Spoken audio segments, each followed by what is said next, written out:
In a prison where fear ruled and silence meant survival, I found him, John. Tall, commanding, untouchable. The kind of man everyone feared without him ever saying a word. And then there was me, Jack. Just another face in the crowd, forgotten and invisible. It started with a glance.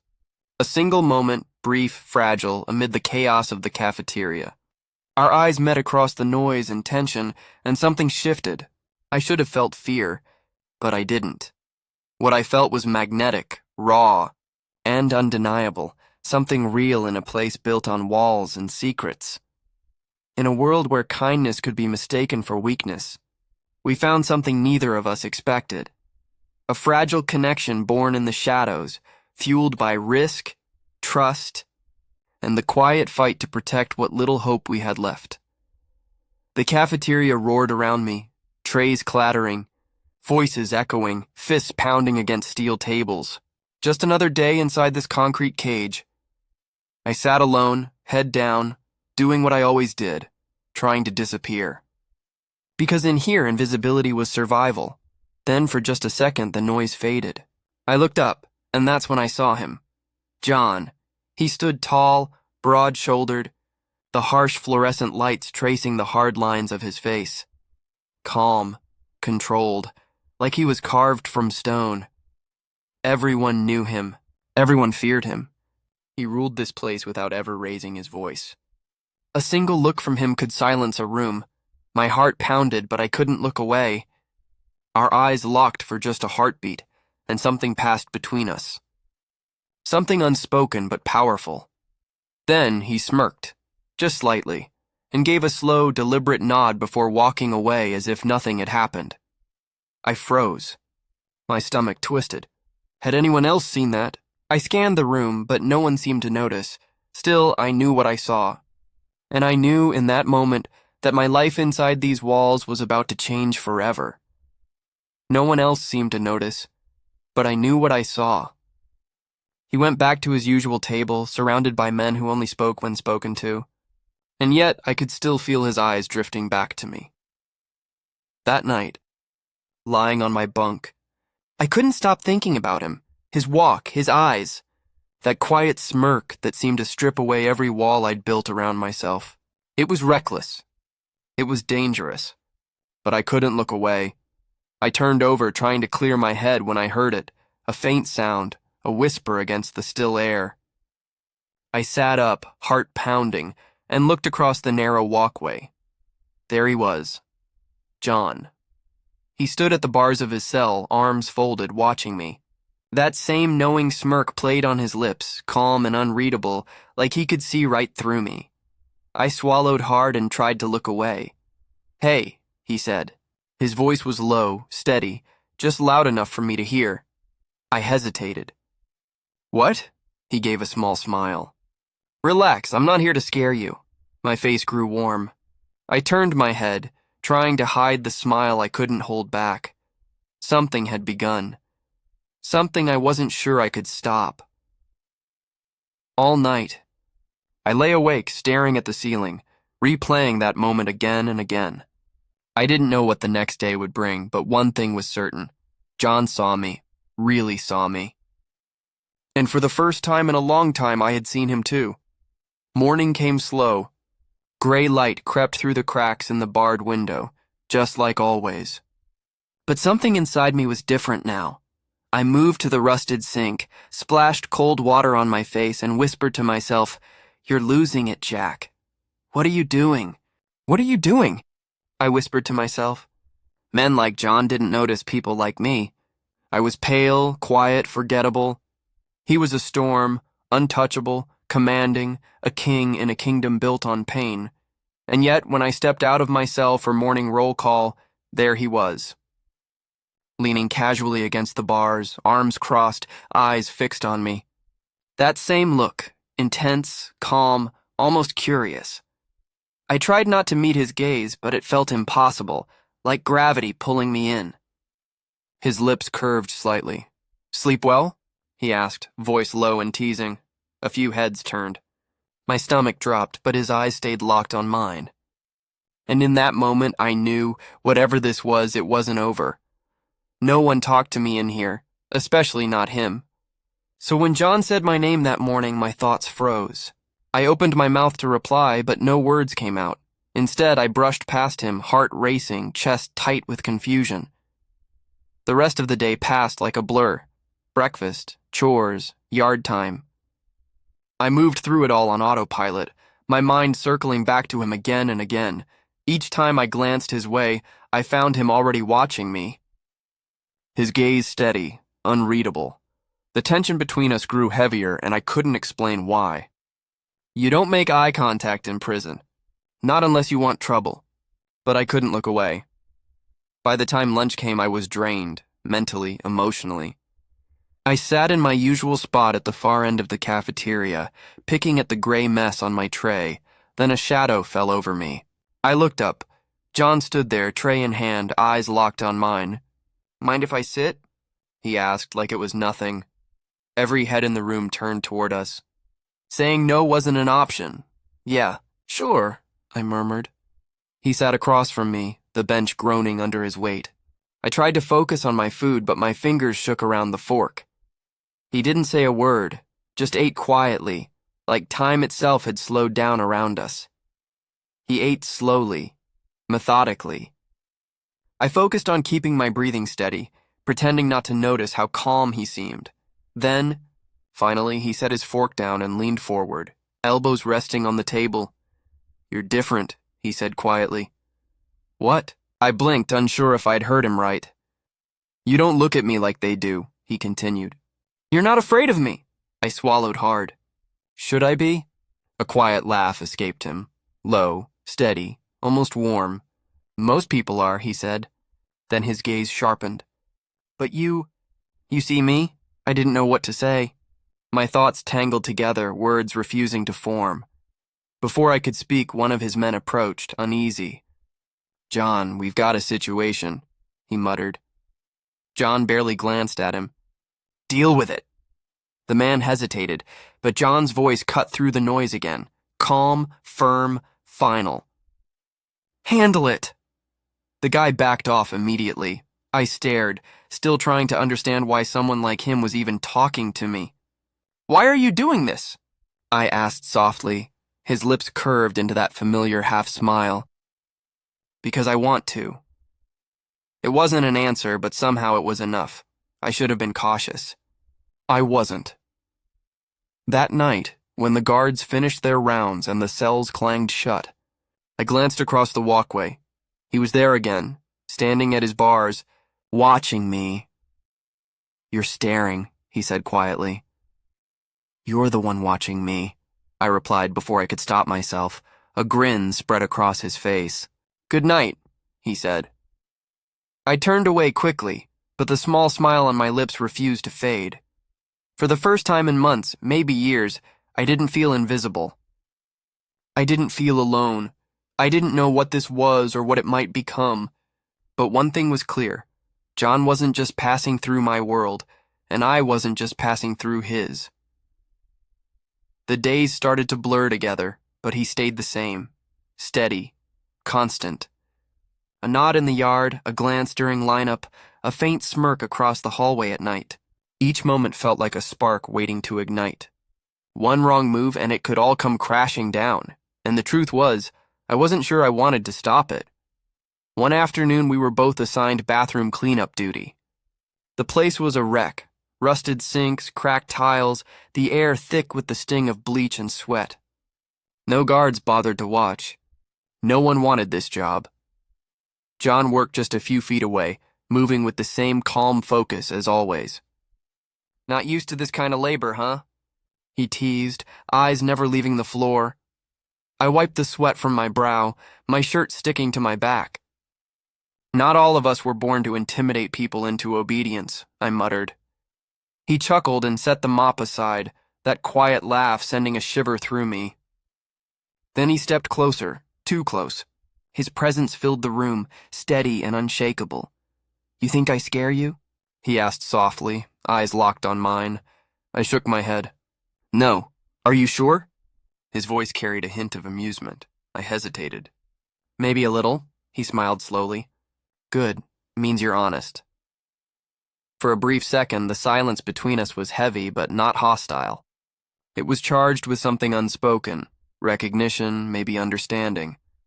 Then he took a slow breath and said quietly, "You keep looking at me like that, Jack. What do you think is going to happen?"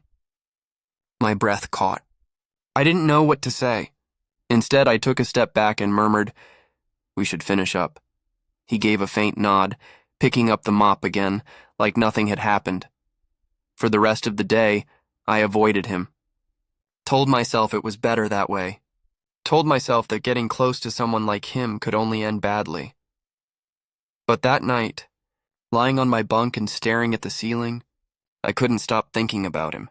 His voice, his words, the way he saw right through me, and for the first time, I realized something I hadn't before. I wasn't just surviving anymore. I was feeling something again. I turned restlessly in my bunk and glanced across the walkway. He was there, watching me again. "You're running," he said quietly, his voice low but steady.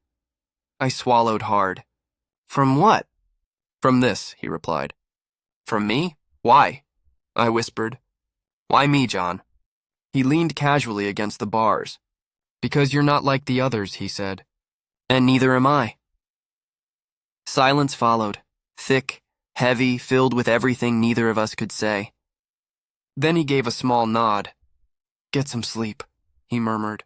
"Tomorrow's a new day, but I couldn't sleep. Not after that."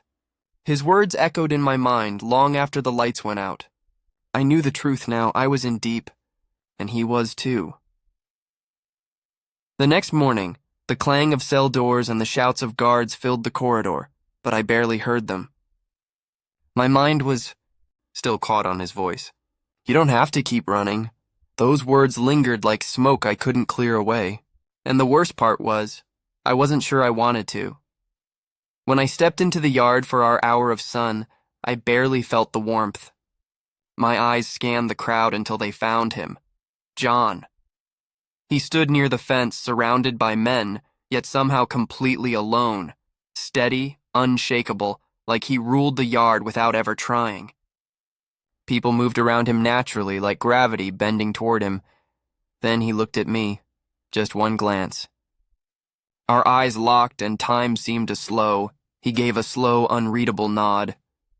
It wasn't just a greeting. It was a message, a promise. I looked away quickly, pretending to focus, pretending my heart wasn't racing, but pretending only worked for so long. Later that afternoon, I was assigned to sweep the laundry room. It was quiet, isolated, the kind of place most people avoided. I didn't think twice, just grabbed the broom and started working. The soft scrape of bristles on concrete filled the silence. Then, the door creaked open. I turned fast, my pulse spiking. It was John. He stepped inside and closed the door behind him with a quiet, deliberate click. The air felt heavier, tighter somehow. He leaned back against the door, arms crossed, eyes locked on me. "What do you want?" I asked, trying to keep my voice steady. He didn't answer right away. Just walked forward, calm, measured steps echoing across the tile floor. I gripped the broom tighter, unsure what to expect. He let out a low laugh, not mocking, but almost amused. "You don't need that," he said, nodding at the broom. "I'm not here to hurt you," he said. "Then why are you here?" I asked, my voice quieter than I intended. He stopped just a few inches away, close enough for me to feel the weight of his presence. His eyes held mine, steady, unreadable. "You already know why," he said softly. My heart pounded so hard it hurt. "We can't," I whispered. "Why not?" His voice stayed calm but firm. "You think I care about what they say? About rules or whispers or looks behind bars? I don't answer to them." Something passed between us then. Something real, something I couldn't name. It wasn't about power or fear anymore. It was about recognition. Two people who understood what it meant to be trapped and still want to feel human. He took a step closer, his tone low but certain. "You're not afraid of me," he said. I shook my head. "No." A faint smile crossed his face, quiet, thoughtful. "Good," he said.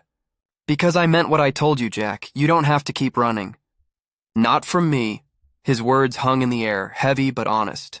They weren't just comfort, they were a promise. Before I could reply, the door creaked open. A guard stepped in, eyes scanning the room. "Back to your cells," he barked. John didn't say a word. He just gave the guard a calm, steady look that made him pause before turning away. When the door shut, the silence that followed was deafening. I stood there trying to catch my breath, unsure what any of it meant, only that something inside me had changed. That night, lying on my bunk and staring at the ceiling, I realized we'd crossed a line, not one of danger, but of truth. For the first time in a long time, I didn't feel like just another prisoner.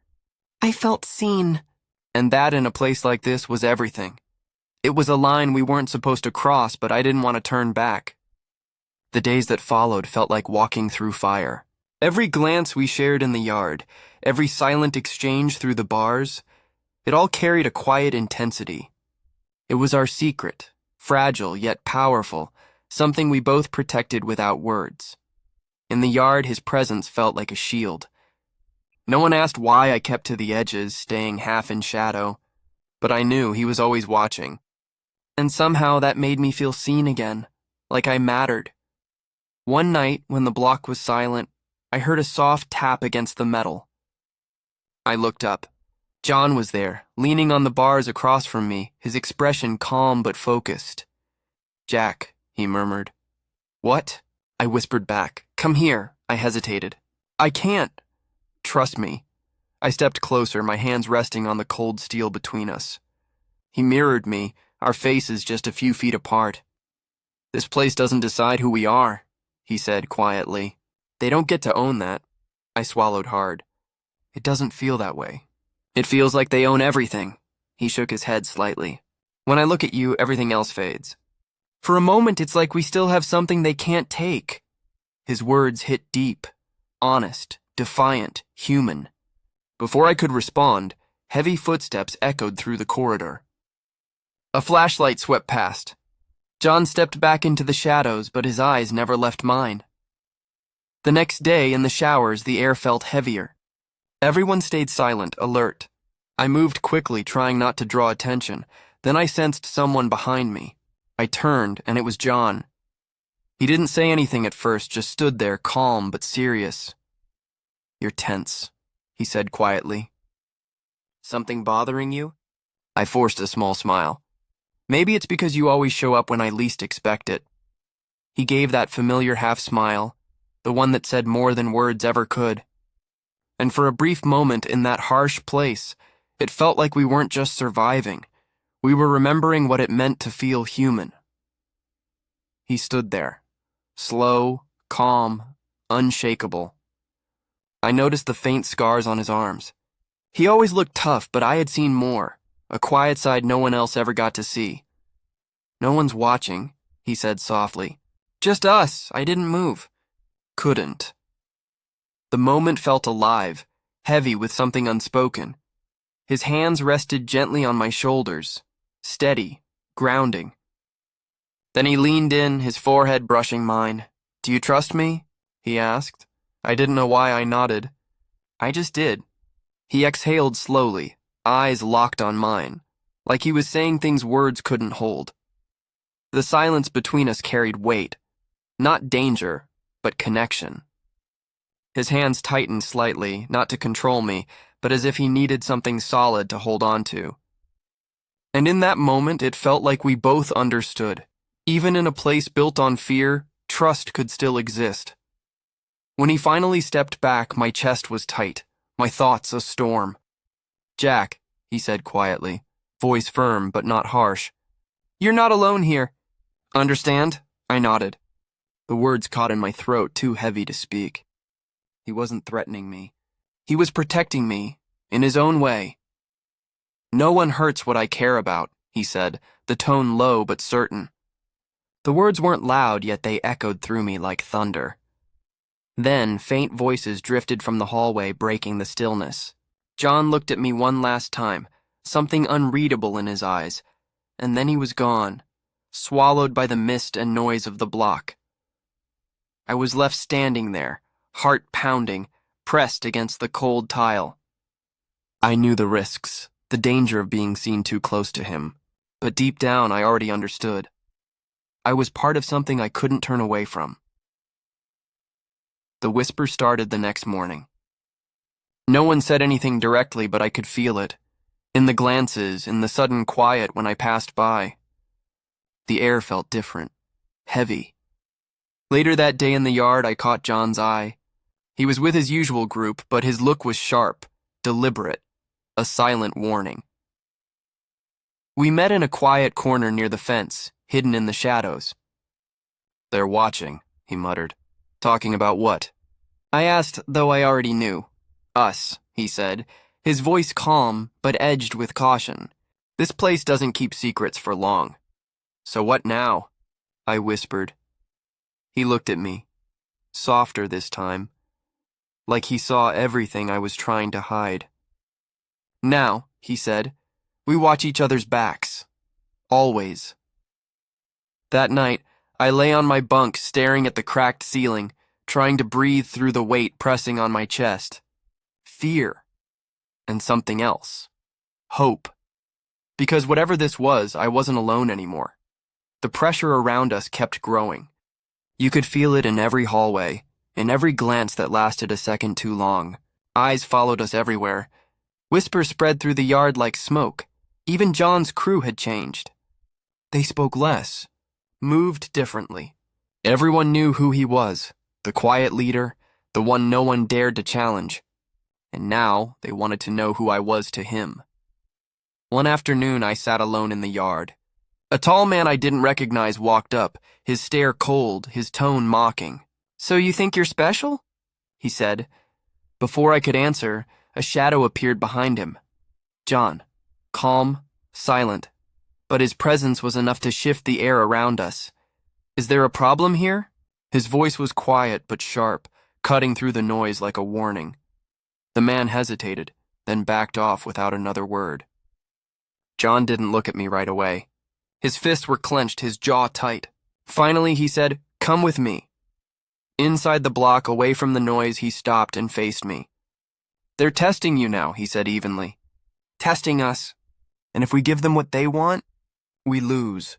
There was no fear in his voice, just certainty. That night, I finally understood.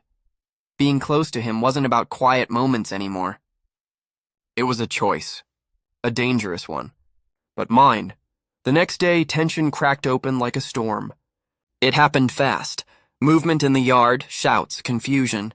A group of men closing in, their intent clear without a single word. I heard someone call his name, and then everything blurred. The noise, the rush, the chaos.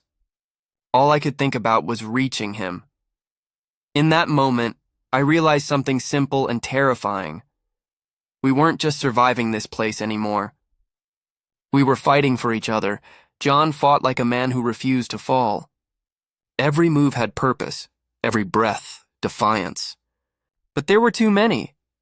I ran toward him, heart pounding, shouting his name. Before I could reach him, a guard's whistle split the air. Everything froze. Through the chaos, I caught one last glimpse. John on the ground, bruised but unbroken, his eyes still finding mine. "Stay back!" he yelled. But I couldn't move. I couldn't look away. Hands grabbed me, pulling me back, and before I knew it, the world blurred into steel bars and shouting voices. The cell door slammed shut behind me, the echo ringing in my ears. That night, something inside me changed. The fear, the confusion, it all turned into something clearer. I wasn't the same anymore. I couldn't be. As I stood there gripping the cold metal, I whispered into the dark. They'll remember him. They'll remember what he stood for. Maybe that was enough.